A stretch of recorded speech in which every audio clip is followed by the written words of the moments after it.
Hello, good morning dear students. RIC की online class में एक बार फिर आप सबका स्वागत है। आज मैं कोई टॉपिक नहीं बल्कि एक कहानी आप लोगों को सुनाने जा रहा हूँ, बताने जा रहा हूँ। यहाँ पर चित्र में कहानी है। कहानी का नाम है मैं और मेरा देश या मेरा समाज, मेरा परिवार, मेरा विद्यालय। इस कहानी के माध्यम से हम यहाँ पर कुछ सीखेंगे कि हमारे द्वारा किया गया कोई भी कार्य हमारे देश के, हमारे समाज के, हमारे परिवार के वर्चस्व को किस तरह बढ़ाता या गिराता है। हम लोग सुबह से शाम तक जो कुछ भी करते हैं, जो भी समाज में, परिवेश में, अपने आसपास जो भी आचरण करते हैं, उसका हम पे, हमारे देश पे, हमारे समाज पर, हमारे परिवार पर क्या असर पड़ता है। एक बार की बात है, हमारे देश के एक महान संत थे जिनका नाम था स्वामी राम तीर्थ। एक बार जापान कहा जाता है कि एक ऐसा देश है जो कि है तो विकासशील ही, भारत जैसा विकासशील ही, लेकिन विकासशील देशों की श्रेणी में सबसे अच्छा देश कहा जाता है, सबसे ज़्यादा विकसित है, क्योंकि वहाँ की हर एक पब्लिक के मन में, दिमाग में अपने देश के प्रति सम्मान है। तो स्वामी राम तीर्थ जी जापान गए। जापान में वे रेल द्वारा यात्रा कर रहे थे, एक स्थान से दूसरे स्थान तक भ्रमण कर रहे थे। एक दिन उन्होंने खाने के लिए फल नहीं मिल रहे थे, उन्हें खाने के लिए कोई फल नहीं मिल रहे थे, क्योंकि उन दिनों वो केवल फल का ही आहार करते थे और फल खा करके ही रहते थे। उन दिनों फल ही उनका भोजन था। गाड़ी एक स्टेशन पर संयोग से रुकी, वहाँ भी उन्हें खाने को फल नहीं मिले। वहाँ उन्होंने फल खोजे पर वहाँ भी नहीं मिले। उनके मुंह से निकला, जापान में अच्छे फल नहीं मिलते। एक जापानी युवक, जो आज के समाज में युवक जिसको कहते हैं कि समाज का राष्ट्र निर्माता होता है, प्लेटफार्म पर खड़ा था। राम तीर्थ की बातें सुनकर एक टोकरी भर ताजे फल ले आया। राम तीर्थ की बातें सुनकर एक टोकरी भर ताजे फल ले आया।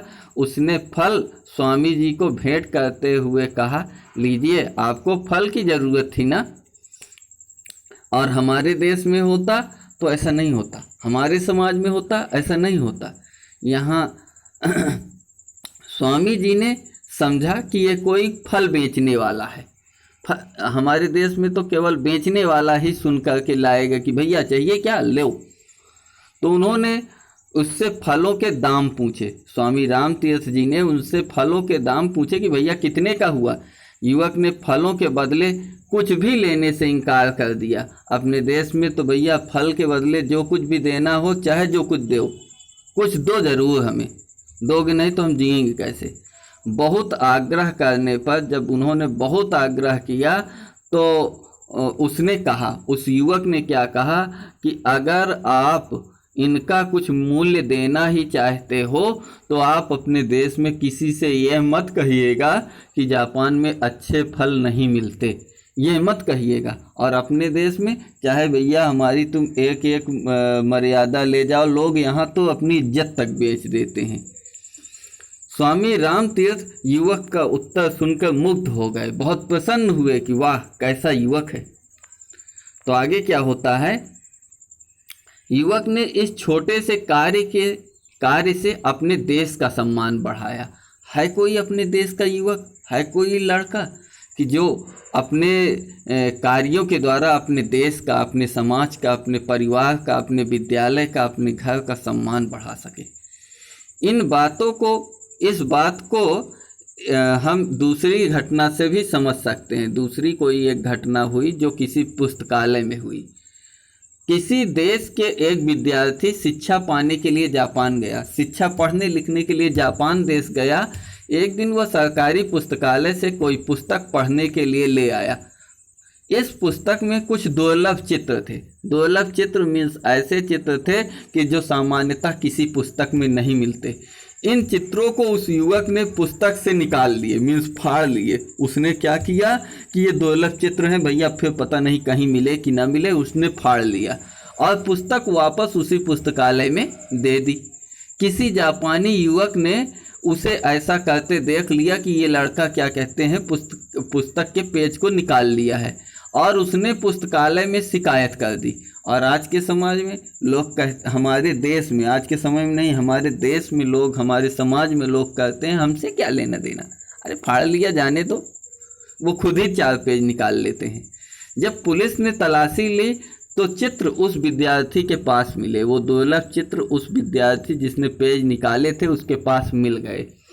अपराधी को दंड मिलना चाहिए, मिलना ही चाहिए भाई, उसने अपराध किया है। लेकिन हमारे यहाँ समाज में लोग कहते हैं हमारा अपराध ही क्या है। पुस्तकालय के बाहर बोर्ड पर लिख दिया गया कि पुस्तकालय में इस विद्यार्थी का प्रवेश वर्जित है, यह विद्यार्थी इस पुस्तकालय में कभी आजीवन नहीं आ सकता, और साथ ही इसके देश के निवासियों को भी प्रवेश वर्जित है। ये जिस देश का निवासी है वहाँ के लोग भी नहीं आ सकते, क्योंकि वो सब चोर कहे जाएंगे। तो अगर आप चोरी का काम करते हैं, इस तरह से समाज में चोरी करते हैं, अभद्रता करते हैं, मतलब कि इसका मतलब ये होता है कि आपका पूरा परिवार, आपका समाज, आपका पूरा देश इस तरह से चोर है। विद्यार्थी को जापान से निकाल दिया गया कि भैया तुम जाओ, तुम्हारी छुट्टी हो गई।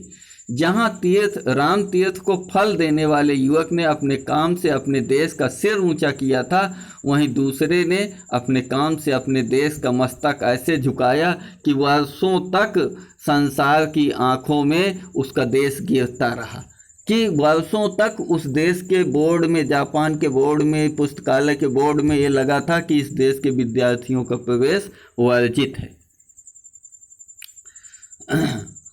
हम यह समझ लें कि जब हम कोई बुरा काम करते हैं तो हमारे मत्थे पर बुराई का टीका ही नहीं लगता, बुराई का केवल टीका ही नहीं लगता, बल्कि हमारे देश का, हमारे समाज का सर भी झुकता है। जब हम कोई अच्छा काम करते हैं तो हमारे साथ साथ हमारे देश का सिर भी ऊंचा हो जाता है। इसलिए हमें ऐसा काम नहीं करना चाहिए जिससे हमारे देश की, हमारे समाज की, हमारे परिवार की प्रतिष्ठा भंग हो। हमें ऐसा कर्म करना चाहिए कि जैसे किसी का कोई सामान विद्यालय परिसर के अंदर या समाज में गिर गया, छूट गया, तो हमको उसको बताना चाहिए कि भैया ये आपका है क्या। लेकिन हमारे समाज के लोग कुछ ही लोग होते हैं जो पूरे समाज को गंदा करते हैं। इनकी संख्या अनुमानतः, मेरे अनुमान से 5 से 10%, 5 से 10% से अधिक नहीं होती है जो गंदे लोग होते हैं। 5 से 10% पूरे देश, पूरे समाज की प्रतिष्ठा को नष्ट कर देते हैं। जैसे क्लासरूम में देखा जाए तो हर एक लड़का चोर नहीं होता, हर एक लड़का बोलने वाला बदतमीज नहीं होता, लेकिन 100 लड़कों में 10 लड़के, 5 लड़के ज़रूर होते हैं, तभी वहाँ पर कुछ न कुछ बुराई आती है। तो लास्ट में इसका निष्कर्ष पर क्या पहुँचे गए कि क्या आप कभी केला खा करके छिलका रास्ते में फेंक देते हैं? अगर ऐसा करते हैं तो आप एक गंदे आदमियों में से हैं। अपने घर का कूड़ा बाहर खुले में फेंक देते हैं? अगर आप ऐसा करते हैं कि अपने घर का निकला हुआ कूड़ा किसी समाज में कहीं पर फेंकते हैं तो आप इस समाज के गंदे बुरे आदमियों से हैं। और आपके साथ वह सलूक होना चाहिए कि आपको समाज में एक, माने कि इस समाज के, इस परिवार के लोगों को इसी तरह से तिरस्कृत किया जाएगा, तभी वो लोग समझेंगे। अब शब्दों का आप प्रयोग करते हैं, गाली वगैरह का प्रयोग करते हैं तो आप गंदे हैं। इधर की बात उधर मीन्स चुगली करते हैं, अपने घर, दफ्तर, गली, अपने घर, दफ्तर, गली को गंदा रखते हैं, चलते फिरते कहीं भी थूक देते हैं, प्रार्थना स्थलों जैसे मेले, रेलगाड़ियों और खेलों में ठेलम ठेल खेलते हैं, यानी कि एक दूसरे को धक्का देते हैं। तो विद्यालय या कार्यक्रम स्थलों पर विलंब से पहुंचते हैं और इसी तरह के अन्य अशिष्ट आचरण मीन्स गंदे आचरण, भद्दे आचरण करते हैं। यदि आपका उत्तर हाँ है तो आप द्वारा देश के सम्मान को गहरी चोट पहुंचाई जा रही है, और यदि आपका उत्तर नहीं है तो आपके द्वारा देश का सम्मान बढ़ेगा और निसंदेह देश का मस्तक ऊंचा होगा। और हमें हमेशा पॉजिटिव के साथ साथ हमें अपने देश का सम्मान, अपने समाज, अपने परिवार, अपने भाई बहन का सम्मान बढ़ाने के लिए हमें हमेशा अच्छे आचरण करने होंगे। इस कहानी से हमें यही शिक्षा मिलती है कि भाइयों, मेरा किसी को तिरस्कृत करने या लज्जित करने का उद्देश्य नहीं, बल्कि अपने समाज, अपने देश के प्रति अपने कर्तव्य पर लगे होने का मेरा टारगेट था कि जिसके भी दिमाग में थोड़ा सा समाज, देश, परिवार के प्रति गलत भावना है, दुर्भावना है, उसे दूर कर आप सब लोग पूरे सच्चाई और ईमानदारी के साथ देश, परिवार का सम्मान बढ़ाने का योगदान दें। और आज की कहानी का मतलब मेरा समाप्त होता है। और जय हिंद, वंदे मातरम।